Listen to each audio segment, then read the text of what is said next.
Era kejayaan dimulai 1983. Oleh Morning Cloud.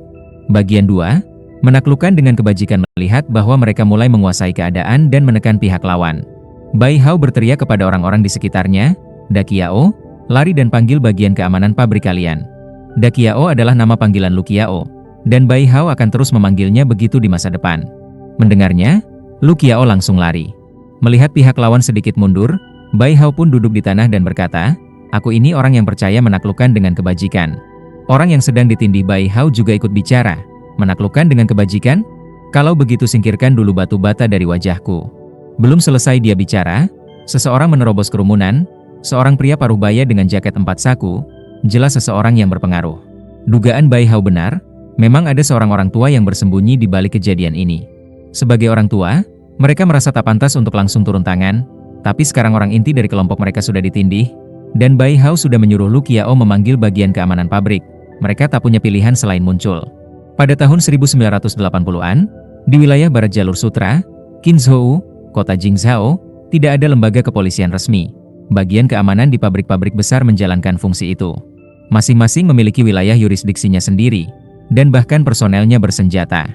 Unit milisi memiliki senapan mesin, milisi pabrik besar punya kendaraan lapis baja, dan 2 pabrik militer bahkan lebih hebat lagi, dengan beberapa tank yang masih bisa dijalankan. Orang tua dari pihak lawan pun maju dan duduk sekitar 5 meter dari Bai Hao. "Anak muda, kalau soal logika, kalian yang salah." Bai Hao tersenyum dan tak buru-buru menjawab. Dia melepaskan orang yang dia tindih dan meminta Li Qiang untuk menahannya di samping. Bai Hao menunggu hingga bagian keamanan pabrik tiba. Kerumunan sudah penuh, 3 lapis keluar. Barulah dia berbicara, "Paman, dari penampilanmu, kau kelihatan seperti seorang pemimpin. Saya tebak setidaknya Anda orang terpelajar. Saya ingin bertanya, Anda tahu apa hukumnya pernikahan paksa? Apa hukumnya melawan kehendak seorang perempuan? Dan dalam kebijakan nasional yang mendorong pernikahan dan kelahiran usia matang, apa hukumannya menculik seorang gadis di bawah usia 18? 3 pertanyaan beruntun dari Bai Hao membuat pria itu terdiam.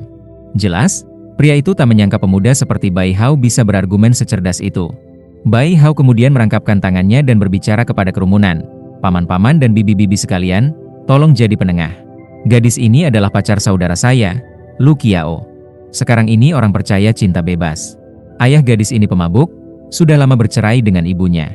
Ibunya sekarang masih terbaring di rumah sakit, tapi si ayah sudah menjual anaknya kepada orang-orang ini seharga 300 yuan. Saya mohon kalian bantu carikan keadilan untuk gadis ini." Dalam kehidupan sebelumnya, Bai Hao memang menang dalam perkelahian ini dan tidak membiarkan gadis itu dibawa. Tapi kelompoknya menderita berat, bukan hanya luka fisik, tetapi juga denda dan kompensasi yang membuat keluarga mereka berdarah-darah. Bai Hao kehilangan tawaran kerja, Lu Qiao dipecat dari pekerjaan sementaranya, Li Qiang gagal mengambil alih pekerjaan ayahnya dan menganggur lebih dari setahun. Sementara Zhao Fang kehilangan pekerjaannya dan tangan kirinya tak pernah bisa lurus lagi karena cedera. Dengan kesempatan kedua, Bai Hao tentu tak akan ceroboh lagi. Ia ingin menyelesaikan masalah dengan benar, tetap tegas, dan menjalani kehidupan yang luar biasa. Setelah Bai Hao selesai bicara, kerumunan mulai bergumam dan berdiskusi. Lalu seseorang maju. Semua pabrik di pinggiran barat Jingzhou ini saling terhubung. Kita semua saudara pekerja. Tidak ada dendam. Anak muda ini ada benarnya, tapi kita tak bisa hanya dengar satu sisi saja. Saya pemimpin kecil-kecilan, tapi saya akan coba menjadi penengah. Kalau saya berhasil, semua jadi saksi. Kalau gagal, kalian juga bisa bersuara." Setelah bicara, pria itu mengeluarkan kartu identitas pabrik dari sakunya dan menunjukkannya ke orang tua dari pihak lawan, lalu menyerahkannya ke Bai Hao. "Zheng Aiguo, wakil sekretaris partai pabrik utama Gongdian." Bai Hao terkejut. Tapi bukan karena jabatan Zheng Aiguo. Walaupun di daerah ini, pangkat itu jelas termasuk 10 besar. Pabrik Gongdian punya lebih dari 20.000 karyawan, puluhan subpabrik dan bengkel mandiri. Berdasarkan jumlah karyawan saja, ini adalah pabrik terbesar di wilayah itu. Yang mengejutkan Bai Hao adalah bahwa dia mengenal Zheng Aiguo, bukan dari kehidupan sebelumnya, tetapi karena ayah angkatnya masuk Gongdian sebagai murid magang pada usia 14 dan mengenal Zheng Aiguo. Bahkan, dalam beberapa bulan terakhir, Zheng Aiguo 2 kali datang ke rumah mereka untuk membujuk ayah angkatnya, Zhang Jiangwo, agar kembali ke Gongdian karena keahliannya sebagai tukang bubut. Jadi Zheng Aiguo memang mengenalnya.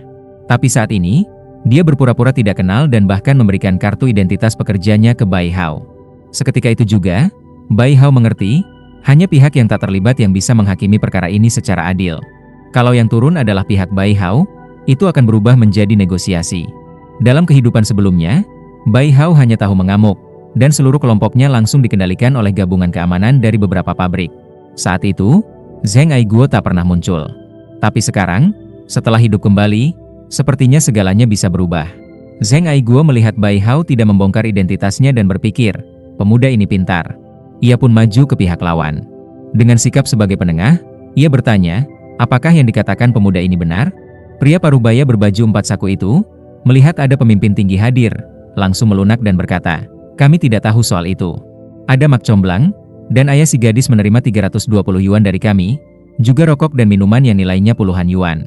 Tapi sekarang gadisnya kabur. Harus ada yang bertanggung jawab.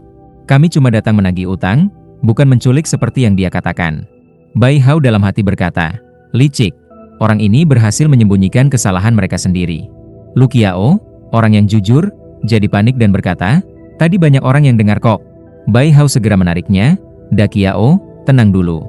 Bai Hao menahannya karena percaya bahwa Zheng Aiguo akan menangani semuanya dengan baik. Ini belum saatnya mereka menyelah. Lebih baik dengarkan dulu situasinya. Sikap tenang Bai Hao diam-diam membuat Zheng Aiguo kagum. Untuk anak seusia itu bisa menangani masalah dengan sedingin itu, sungguh luar biasa. Zheng Aiguo pun meminta pihak lawan untuk melanjutkan. Pria itu berkata, kami cuma datang minta uang. Tapi waktu rebut-rebutan, mereka menjatuhkan TV baru kami, yang dibeli untuk persiapan pernikahan. Jadi kami minta ganti rugi, dan uangnya dikembalikan.